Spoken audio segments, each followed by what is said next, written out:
Hi everyone. Iran கட்டாரிலே அமைந்துள்ள அமெரிக்காவின் தளத்தினை தாக்கியுள்ளது. அமெரிக்காவின் தளத்தினை தாக்கியதும் பயந்தோடி வந்த ட்ரம்ப் சமாதானம் பேசுவதற்கு முன்வந்துள்ளார். இஸ்ரேல் ஈரான் யுத்தத்திற்கு சமாதான கொடியை தற்பொழுது ட்ரம்ப் நீட்டியிருந்தாலும் ஈரான் இதனை இதுவரைக்கும் உறுதிப்படுத்தவில்லை. ஈரானின் தாக்குதலுக்கு அஞ்சியே இஸ்ரேலும் அமெரிக்காவும் தற்பொழுது சமாதானம் பேசுவதற்கு ஓடோடி வரும் நிலை ஏற்பட்டுள்ளது. கட்டாரிலே என்ன தாக்கங்கள் ஏற்பட்டது என்பது தொடர்பாக பார்ப்பதற்கு முன்னர் தனியொருமை யூடியூப் சேனலை சப்ஸ்கிரைப் செய்யாதவர்கள் சப்ஸ்கிரைப் செய்து உங்கள் ஆதரவை வழங்குங்கள்.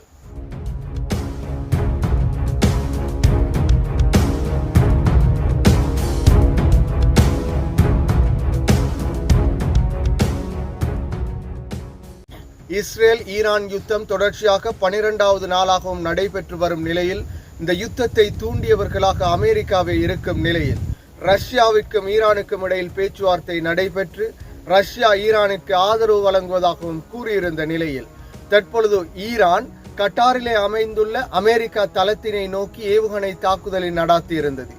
14 ஏவுகணைகள் ஏவப்பட்ட நிலையில் 12 சுட்டு வீழ்த்தப்பட்டதாகவும் 2 அங்கே விழுந்ததாகவும் கூறப்படுகின்றது. என்றாலும் அதனூடாக என்ன பாதிப்புகள் இடம்பெற்றது என்பது தொடர்பான தகவல்கள் இதுவரைக்கும் வெளியாகவில்லை. என்றாலும் உயிர் சேதங்கள் ஏற்படவில்லை என கூறப்படுகின்றது.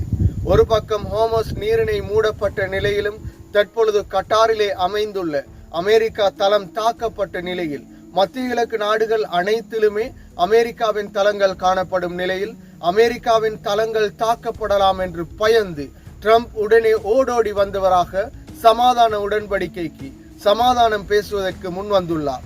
ஈரான் இஸ்ரேல் யுத்தத்திலே சமாதானம் இடம்பெறும் என ட்ரம்ப் கூறியிருந்தார். 6 மணித்தியாலங்களில் சமாதான உடன்படிக்கை ஏற்படுத்தப்படும் என கூறியிருந்தாலும் இதனை ஈரான் இதுவரைக்கும் உறுதிப்படுத்தவில்லை. ஈரான் இதற்கு மறுப்பே தெரிவித்துள்ளது. என்றாலும் கட்டாரும் தலையிடுவதன் காரணத்தினால் தற்பொழுது சமாதானம் ஏற்படுவதற்கான வாய்ப்புகளே காணப்படுகின்றது. எனவே அடுத்த கட்டமாக என்ன நடைபெறும் என்பதை பொறுத்திருந்து பார்ப்போம். மீண்டும் ஒரு வீடியோ பதிவில் சந்திக்கும் வரை தனியொருவன் யூடியூப் சேனலை சப்ஸ்கிரைப் செய்யாதவர்கள் சப்ஸ்கிரைப் செய்து உங்கள் ஆதரவை வழங்குங்கள்.